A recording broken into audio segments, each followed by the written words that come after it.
A Midlands veteran who was nearly killed when he was hit by an alleged drunk driver last month is now on the road to recovery. And today, the woman Highway Patrol says is responsible for the crash, 62-year-old Cynthia Sims, faced a judge.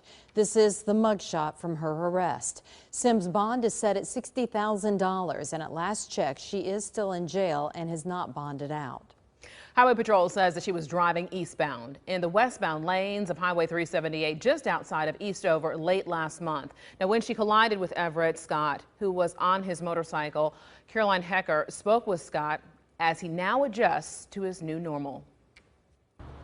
Finding a new normal is both a struggle and a learning experience for Everett Scott, who after spending a month in the hospital finally returned home last weekend. He did so to find many of the activities he used to do are now a struggle. But he says they're not impossible thanks to the support of his family, friends, and the community fueling him forward. Everett Scott survived 2 combat tours with the Army in Afghanistan. But of all things, it was a trip home from a family gathering in Eastover last month that almost cost him his life. In Afghanistan, I've actually written letters home, just in case something happened to me. But it's a difference between thinking you're going to die versus almost knowing you're going to die.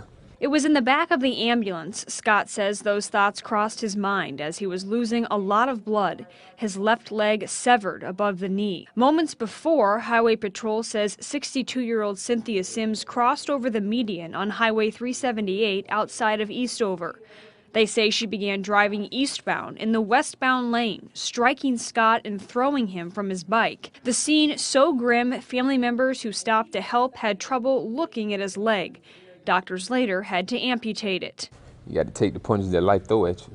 If you set your mind on one thing and something else happens, like you fall down, you ain't gonna never get back up. But if you're flexible, you take the punch, you keep moving. Investigators say Sims had a blood alcohol content of 0.14 and failed multiple field sobriety tests. After a month in the hospital, Scott is adjusting to his new normal, with plenty of frustrations along the way. It feels good to be back to some kind of normal, but I'm still adjusting and getting used to things. I do a lot of things different. Sims' bond is set at $60,000, and she would be unable to drink alcohol and would be on house arrest. Everett Scott's attorney says he was wearing a helmet and protective gear at the time of the crash. As for Cynthia Sims, she has no criminal record, and her attorney says the 62-year-old was recently diagnosed with cancer. In Columbia, Caroline Hecker, WIS News 10.